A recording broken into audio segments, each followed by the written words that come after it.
Ayodeji Ajishokwe. And Adedamola LAFFY. on from the dailies every weekday from 9:30 a.m. to 10:30 a.m. on Solutions 93.9 FM as they dive into the headlines with in-depth analysis and feedback from you on different stories from the national dailies. Start your day by gaining fresh perspectives, uncovering the story behind the story, and join the conversation.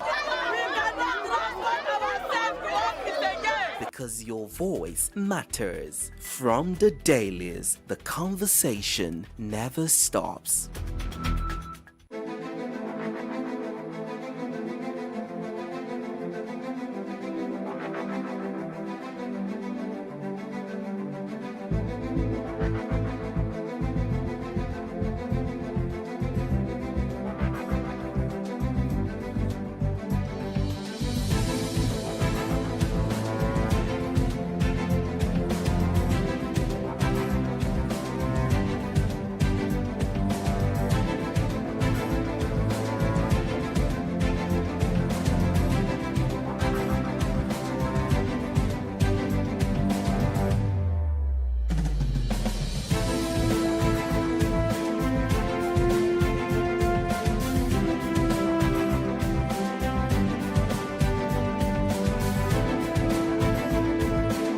It's another beautiful Thursday morning in the big and beautiful city of Ibadan, the 22nd day in the month of August 2024. My name is Adedamola LAFFY. This is from the dailies on Solutions 93.9 FM, and this is where we get to take you through some trending stories in today's national dailies. This morning I've got the Vanguard, I've got the Nigerian Tribune, and of course the Punch newspapers with me.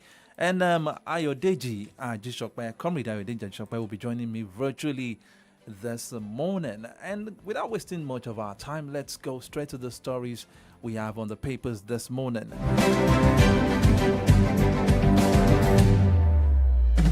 Starting off with the front page of the Vanguard newspaper this beautiful Thursday morning, FG increases international passport fees. That story is found on page 15 of the Vanguard newspaper. Another one says, food inflation reducing, we will reduce it further, Finance Minister. That story is found on page 19 of the Vanguard newspaper. Police invitation to a gyro. More critical unions give strike notices as US-based union petitions Nigerian embassy. That story is found on page 5 of the Vanguard newspaper. Another one, the biggest story on the front page of the Vanguard newspaper this morning, petrol scarcity worsens as marketers load at 780 naira per litre. And riders, transport fares rise by over 200%. Transporters lament impact on business. And another rider says Nigeria becoming failed state. Pengasan.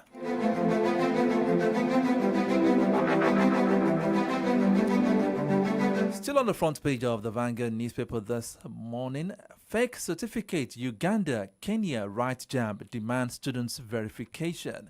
It is getting interesting as regards fake certificates saga.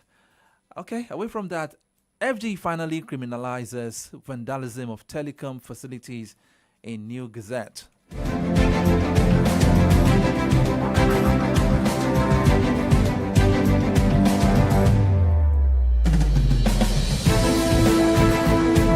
Moving away from the Vanguard newspaper, looking at the Nigerian Tribune this morning, withdraw invitation to a gyro, opposition lawmakers tell police. And the rider under that caption, there are two riders actually, say allegation unbelievable, recipe for crisis. Don't silence labor leaders. Okay. Away from that, let's take a look at this one. Pioneer ICPC Chairman Justice Ayola dies at 90. That story is found on page 12 of the Nigerian Tribune. Crude oil drilling, exploration in the north fully on course. NNPCL. I am not part of League of Northern Democrats, says Yakasai. Now, talking about the crisis in Rivers State, Rivers crisis, Damagun opens up on controversial letter to appeal court. And Riders replies Clark says those asking him to resign are undermining party's neck. As main opposition inaugurates reconciliation disciplinary committees. I won't leave PDP. I will stay and fight. Wike. That story is found on page 3 of the Nigerian Tribune. Nigeria needs new mopping to address insecurity surveyors. Alleged drug purchase scandal. Kwankwanso Algon chairman, permanent secretary, arrested. Another one says non-release of new minimum wage consequential adjustment causing anxiety. Labor. And there are about 5 riders under that.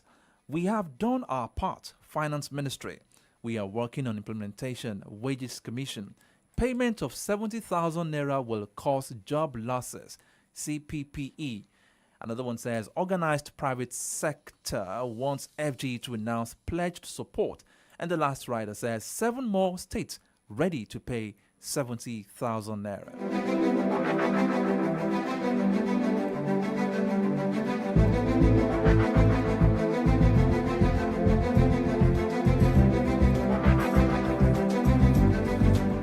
Now taking a look at the last newspaper we have this morning, Dangote Refinery reduces crude import from U.S. report. Government plans fresh $100 billion investment. FG hikes passport fees to 50,000 naira, 100,000 naira. I think it depends on the number of pages you want to get. It's either you pay 50,000 naira or you pay 100,000 naira. Moving away from that, PDP chair Wike tackles Clark as anti-Fubara plot thickens. Pro-Fubara Wike assemblies hold parallel sessions. Rumble in National Working Committee over Rivers governor. And the last rider says, I won't quit PDP, says Wike, as Ikemi heads disciplinary panel on ex-governors' anti-party cases. I mean, it's getting more interesting as regards PDP in Rivers State. Away from that, Togo, Benin owe Nigeria $14 million for electricity, NERC. And the last one, FG working to avert impending ASU strike. Ministry. These are some of the major stories we have on the pages of newspapers this morning. In a jiffy, I'll be joined virtually by Comrade Ayodeji Ajishokbe. It's 9:39 on Solutions 939 FM. Stay tuned.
Stay ahead of the curve and get updates on the latest trends in politics, government, policies, education, economy, social development, amongst others. We're happy to announce today that both the federal government and the organized labor have agreed on an increase on the 62,000 naira minimum wage. Join Ayodeji Ajishokwe and Adedamola Lafenwa on from the dailies every weekday from 9:30 a.m. to 10:30 a.m. on Solutions 93.9 FM as they dive into the headlines with in-depth analysis and feedback from you on different stories from the national dailies. Start your day by gaining fresh perspectives, uncovering the story behind the story, and join the conversation. We cannot transport ourselves Because your voice matters. From the dailies, the conversation never stops.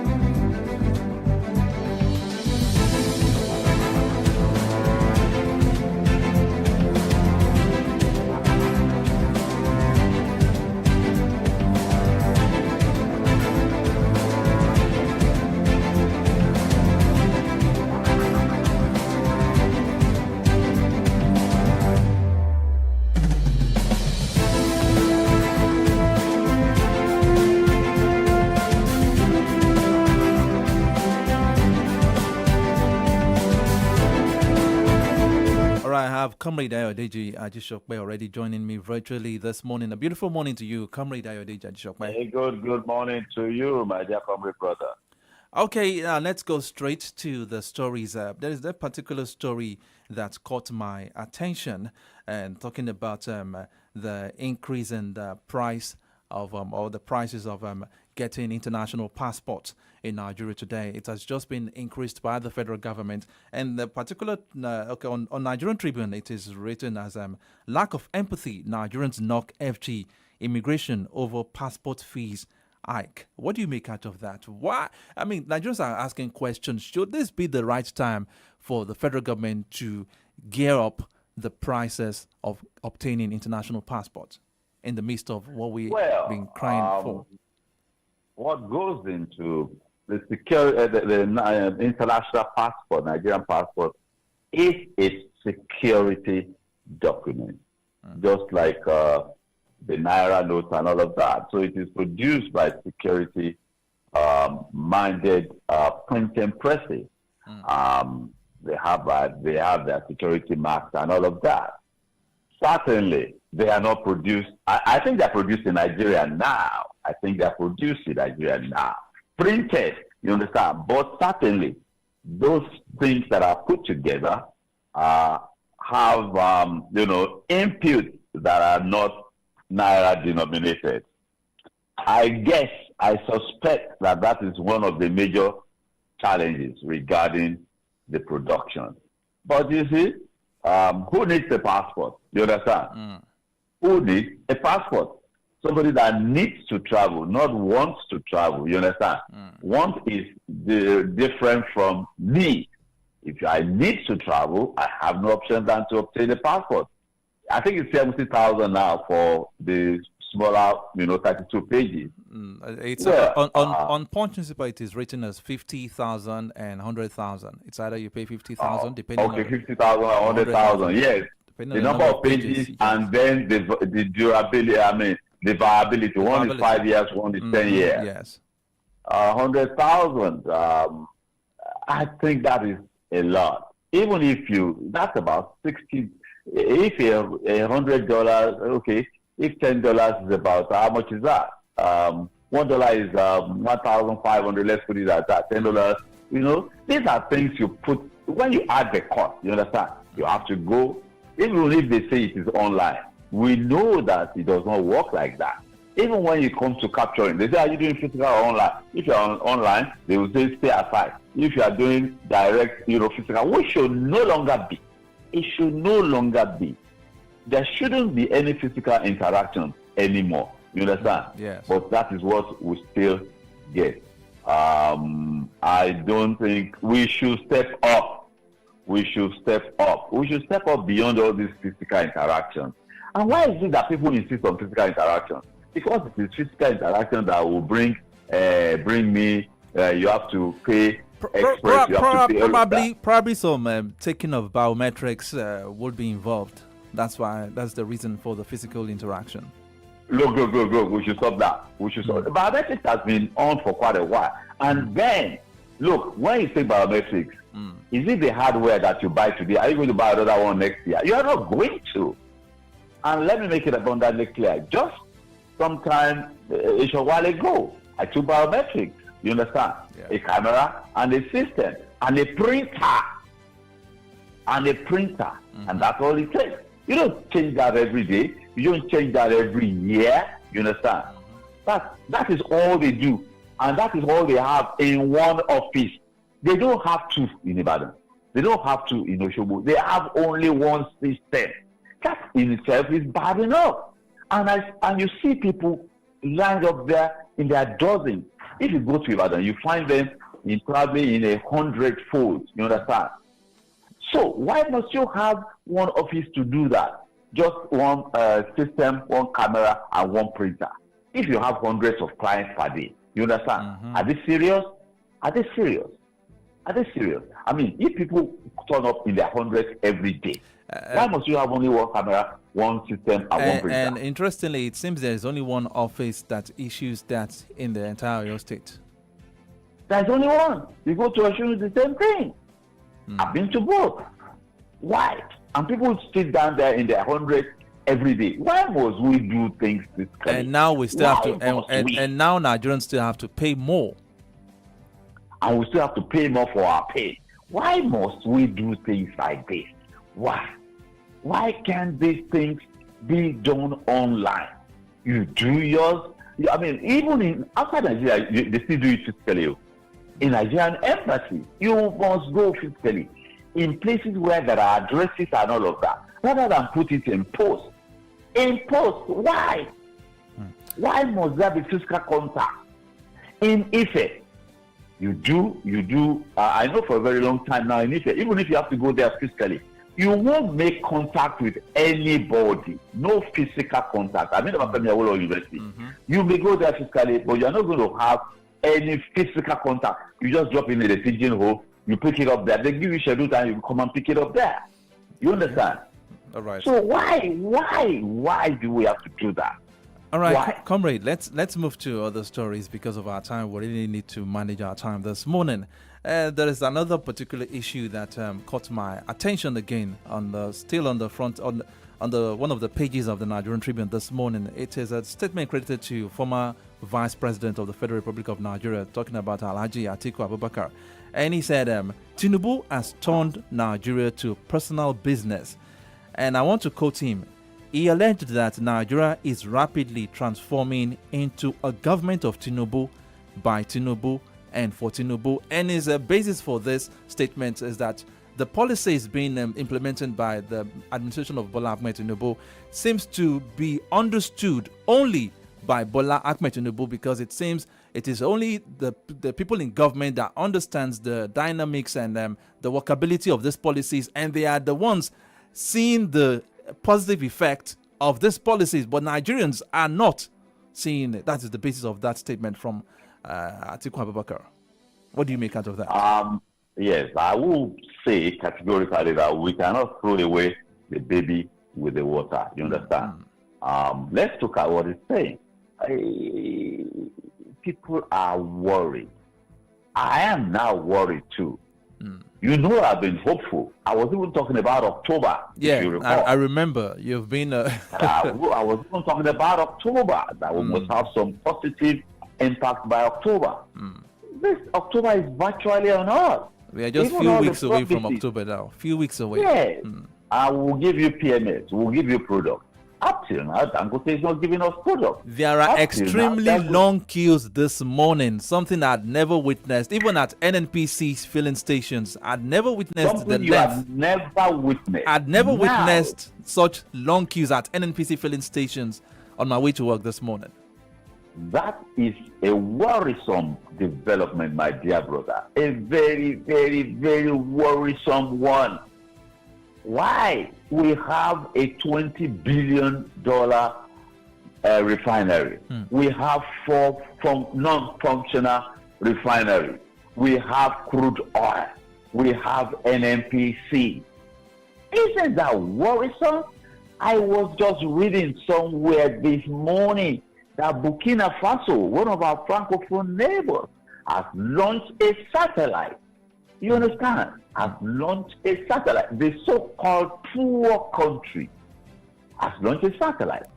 You know, and we have been the giant of Africa the giant in coat of Africa for years. It is worrisome, especially when you juxtapose all of this with our history, where we are coming from, especially when you look at what Western Nigeria, the promises Western Nigeria held 50 years ago, and where our trajectory, the oil boom, and what did we do with the oil boom, and then the leadership, the degeneration, you understand, in quality of leadership that we have, and then you project into the future with the current situation.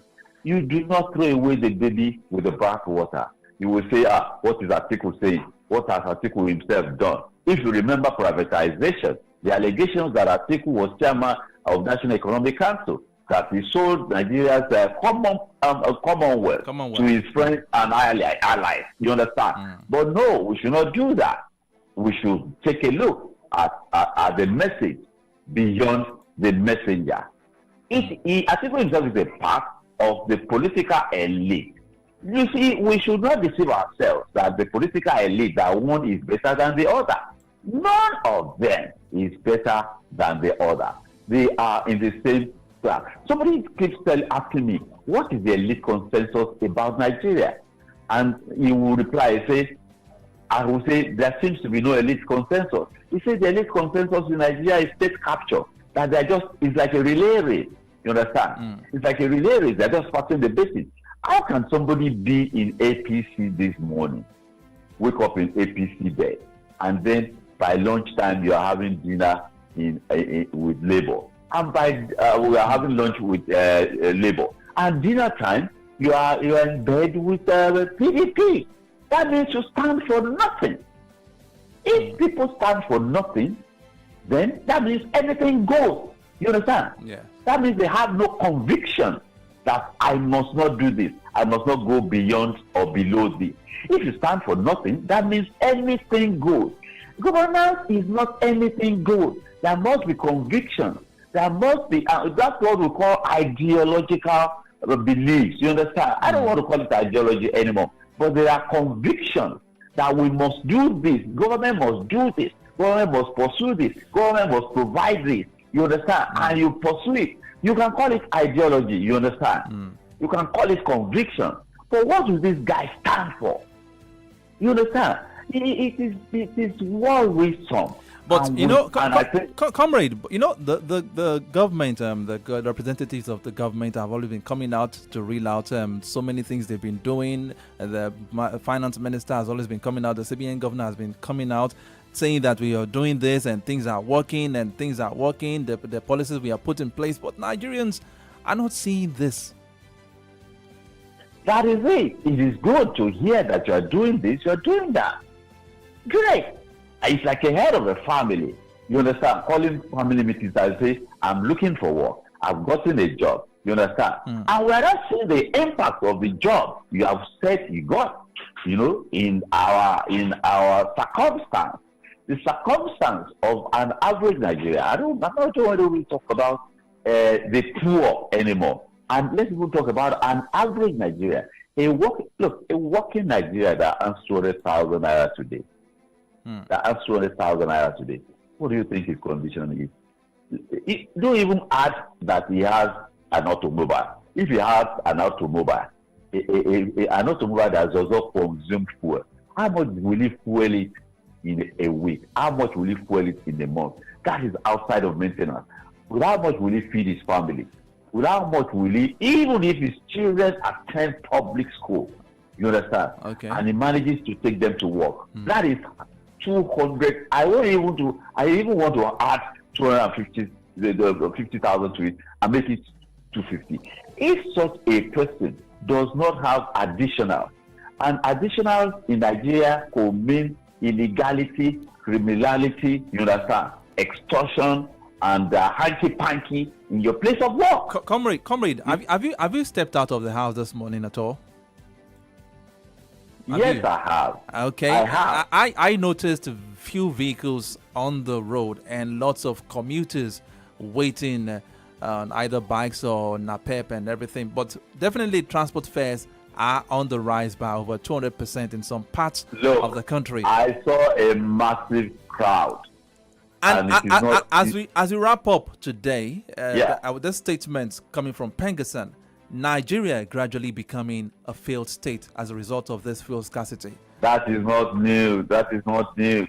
There is nothing. I mean, remember the days of Buhari, that was the rhetoric. A failed state, a failed state. Way back in 1991, the then head of state, In 2 minutes, comrade. In 2 minutes, comrade. Ibrahim Badamasi Babangida told us that to all intents and purposes, in 1991, Nigeria's economy had collapsed by all parameters that you could use way back then. So what has changed? What has changed? Nothing has changed. But let me tell you one thing. I put this back in the court of Nigerians, no longer in the court of government. Nigerians must do something. We cannot allow these people to lead us by the nose to Golgotha, and all we do is whining and whining and whining. One thing that makes me very sad is the fact that, and I keep saying this every time, that Nigeria is known to be an oil-producing country. I mean, God has blessed us with crude oil. Why should we be the beyond ones? Crude oil, beyond crude oil. I'm even looking at that item, crude oil. I mean, should we be the ones experiencing this on a daily basis? It is the conspiracy of the elite. The retail end of NNPC, as I speak, has been given out in quotes. I can send you the story. NNPC, acquired NNPC retail, acquired other entities that are in the retail end. And then NNPC went to court and said, because you say that they are no longer the majority owner, you acquire a smaller entity. And then you now say the smaller entity should take over the management of the bigger entity. Can you imagine that? You know what, Comrade Ayode Jajishokwe, we'll continue on this tomorrow. We'll have more time tomorrow. All right. Thank you very much. Wonderful, fruitful day. And you too, sir. Thank you, sir. That's the much we can take on the program today. We'll be back again tomorrow morning for a fresh edition of From the Dailies on your number one radio dial, Solutions 93.9 FM. Thank you very much for always making us your number one. In a jiffy, we'll be joining Tunde Adedoko and his crew on the program on Bayo. My name is Ade Damola LAFFY, wishing every one of us a very fruitful day. Good morning once again.